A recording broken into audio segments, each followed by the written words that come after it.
بسم اللہ الرحمن الرحیم۔ السلام علیکم۔ آپ دیکھ رہے ہیں یوٹیوب چینل اور میرا نام ہے محمد عمران۔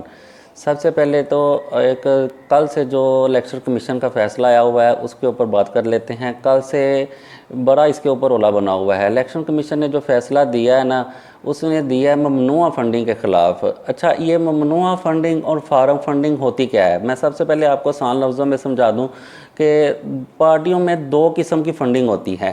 کسی بھی party, P M L N ہو، جے یو آئی ہو، پیپل پارٹی ہو، تحریک انصاف ہو، سب پارٹیوں کو دو قسم کی فنڈنگ ہوتی ہیں۔ ایک ہوتی ہے ممنوعہ فنڈنگ اور ایک ہوتی ہے فارم فنڈنگ۔ ممنوعہ فنڈنگ میں ایسی کوئی چیز نہیں ہے کہ جس کے اوپر آپ کسی پارٹی کو بین کر دیں، آپ کسی پارٹی کے سربراہ کو تاحیات نااہل کر دیں یا آپ ان کا نشان واپس لے لیں۔ ممنوعہ فنڈنگ میں ایسی کوئی چیز نہیں ہے۔ ہاں، جو فارن فنڈنگ ہے وہ ایک خطرناک چیز ہے۔ فارن فنڈنگ یہ ہوتی ہے کہ اگر آپ باہر سے کسی کمپنی سے پیسے لیتے ہیں، کسی کمپنی سے بھی، ٹھیک ہے، پھر آپ اس کے متبادل اس کو اپنے ملک میں فائدہ دیتے ہیں، وہ فارن فنڈنگ کے زمرے میں آتا ہے۔ ممنوعہ فنڈنگ کے زمرے میں یہ سب کچھ نہیں آتا، ٹھیک ہے۔ لیکن جو تحریک انصاف کا ٹوٹلی فیصلہ آیا ہے نا، وہ صرف ممنوعہ فنڈنگ کے اوپر آیا ہے۔ بہت ساری خواتین نے، بہت سارے مردوں نے اس کے اوپر آ کر واویلا کیا ہے کہ بہت سارے مرد حضرات ہیں جن کے پاس پاکستانی نیشنلٹی بھی ہے، کچھ لوگ تو پاکستان کے اندر موجود ہیں، کچھ لوگوں کی کمپنیاں پاکستان کے اندر موجود ہیں، کچھ خواتین ہیں جو پاکستان کے اندر موجود ہیں، ان کے پاس دوہری شہریت ہے کہ ان لوگوں کے پاس باہر کی نیشنلٹی بھی ہے، پاکستان کی بھی نیشنلٹی بھی ہے، لیکن وہ لوگ پاکستان میں رہ رہے ہیں۔ ان کے حصے کا بھی جو فنڈ تھا نا، وہ بھی الیکشن کمیشن نے ممنوعہ فنڈنگ کے زمرے میں ڈال دیا، لیکن ممنوعہ فنڈنگ کے زمرے میں ڈال دیا۔ کچھ لوگوں کے ناموں سے اندازہ لگایا گیا۔ آپ صاحب لگا لیں کہ الیکشن کمیشن نے کیا کیا۔ کچھ لوگوں کے ناموں سے اس نے اندازہ لگایا کہ مثال کے طور پر کسی کا نام مائیکل تھا، کسی کا نام جیکسن تھا، اس نے مائیکل جیکسن کے نام سے اندازہ لگایا کہ یہ لوگ غیر ملکی ہیں، ٹھیک ہے، ان کا جو فنڈ ہے وہ بھی ممنوعہ فنڈنگ میں شامل کر دیا۔ نہ اس کے اوپر انکوائری کی، نہ تحقیق کی، نہ کوئی ایسی چیز ثابت ہوئی، اس نے اس کے اوپر بھی ان لوگوں کو بھی ممنوعہ فنڈنگ کے زمرے میں ڈال دیا۔ ابھی صرف ایک یا دو نقطے کے اوپر بات ہو رہی ہے۔ وہ ایک دو نقطہ کون سا ہے؟ وہ ایک نقطہ تو عارف نقوی والا ہے، ٹھیک ہے۔ عارف نقوی نے 2012، 13، 14 میں فنڈنگ کی تھی تحریک انصاف کو، ٹھیک ہے۔ اس کے اوپر کیس تو بن رہا ہے 2018 میں۔ ابھی عمران خان صاحب کو تھوڑا پتا تھا کہ 2018 میں یا آنے والے وقت میں اس کے اوپر کیس بنے گا تو اس سے میں فنڈ نہ لوں، ایسا تو ممکن نہیں، یہ بھی سارا اڑ جائے گا۔ پھر اس کے بعد جو فیصلہ، جو لوگ ابھی پاکستان میں کھڑے ہو رہے ہیں، جو مرد یا خواتین یا وہ لوگ جن لوگوں کی پاکستان میں کمپنیاں ہیں، ٹھیک ہے، وہ لوگ جو کھڑے ہو رہے ہیں، ٹھیک ہے، ان کے خلاف بھی جو کچھ الیکشن کمیشن نے لکھا ہے، ممنوعہ میں لکھا ہے، ٹھیک ہے، وہ بھی سارا فیصلہ اڑ جائے گا۔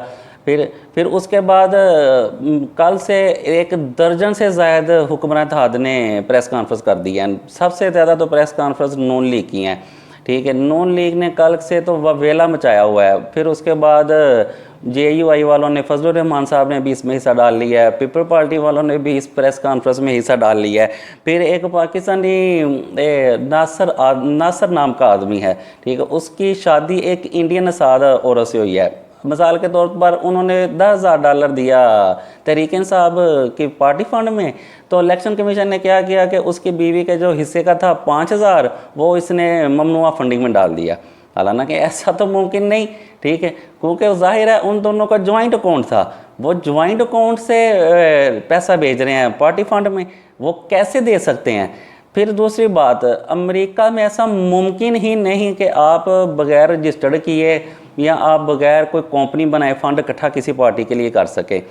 پھر اس کے بعد ایک جو کمپنی بنی تھی NLC، ٹھیک ہے، اس نے جو فنڈ اکٹھا کیا تھا، میں نے اپنے سورسز سے پتہ کروایا کہ وہ لوگ ہر 6 ماہ بعد اپنی کمپنی کا آڈٹ کرواتے ہیں، ہر 6 ماہ بعد پارٹی کو، تحریک انصاف کو فنڈ بھیجتے ہیں۔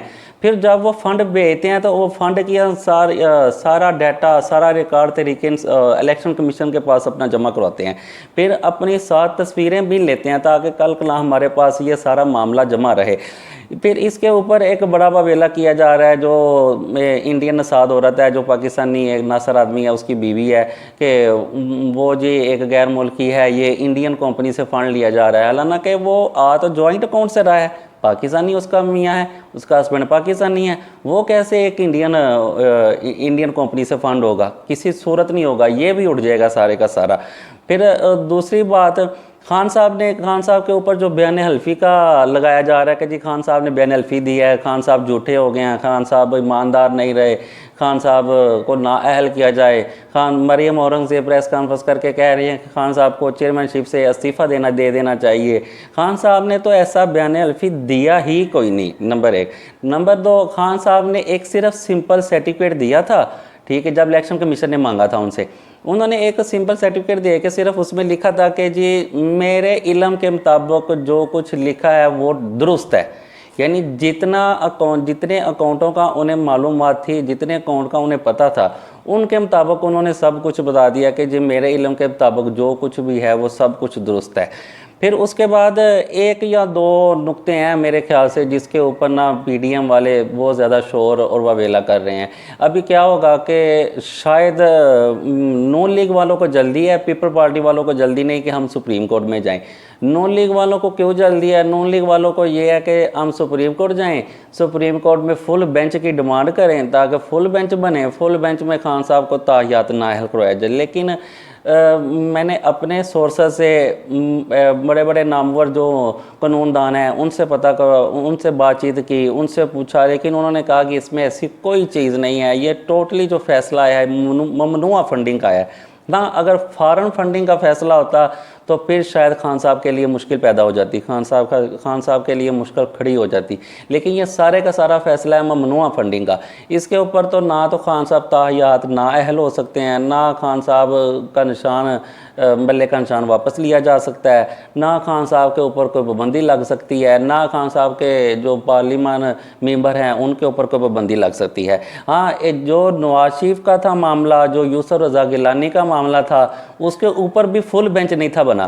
جو یوسف رضا گیلانی کا معاملہ تھا اس کے اوپر بھی پہلے تو 3 جج نے معاملہ سنا تھا، پھر جب توہین عدالت کا معاملہ بنا اس کے اوپر پھر 5 ججز نے یہ معاملہ سنا تھا، ٹھیک ہے۔ جو نواز شریف کا معاملہ تھا، نواز شریف اور یوسف رضا گیلانی تو ڈائریکٹ انوالو تھے نا، نواز شریف تو اپنی ایک بیٹی کی کمپنی میں ملازم تھا، نواز شریف تو ڈائریکٹ انوالو تھا، نواز شریف کے اوپر تو جرم ثابت ہو گیا تھا جس وجہ سے نواز شریف نااہل ہوا۔ ابھی یہ لوگ زیادہ میرے خیال سے ابھی حکمران اتحاد بیٹھ کے مشورہ کرے گی، مشورہ کرنے کے بعد پھر یہ فیصلہ ہوگا کہ ہمیں سپریم کورٹ جانا چاہیے یا نہیں جانا چاہیے۔ میرے خیال سے اگر یہ سپریم کورٹ گئے تو انہیں کچھ نہیں ملنے والا، کیونکہ اس میں ایسی کوئی چیز نہیں جو کہ خان صاحب کے لیے نقصان دہ ہو، جو خان صاحب کو تاحیات نااہل کروا سکے۔ ان کا شاید ہی ہے کہ اگر یہ لوگ کہ شاید یہ لوگ ابھی سپریم کورٹ جائیں، لیکن ایسی صورت کوئی نظر نہیں آ رہی کہ یہ لوگ سپریم کورٹ جائیں۔ ابھی صرف یہ بیان بازی، ایک دوسرے پہ باتیں کرنے کا صرف بہانہ بنا رہے گا، کیونکہ الیکشن کمیشن نے بھی صرف تحریک انصاف کو ایک شو کاز نوٹس جاری کیا ہے، اس نے بھی ایسا کچھ نہیں کیا کہ جس کی وجہ سے یہ لوگ اس فیصلے کو لے کے یا اس فیصلے کو چیلنج کر سکیں یا اس فیصلے کو لے کے سپریم کورٹ جا سکے۔ اس نے صرف ایک شو کاز نوٹس دیا ہے، بقایا سارے کا سارا معاملہ اس نے اپنے ہاتھ میں رکھا ہے، ٹھیک ہے۔ آج کے لیے اتنا ہی ہے، اپنا اور اپنے اس چینل کا خیال رکھیے گا۔ اللہ حافظ۔ پاکستان زندہ باد۔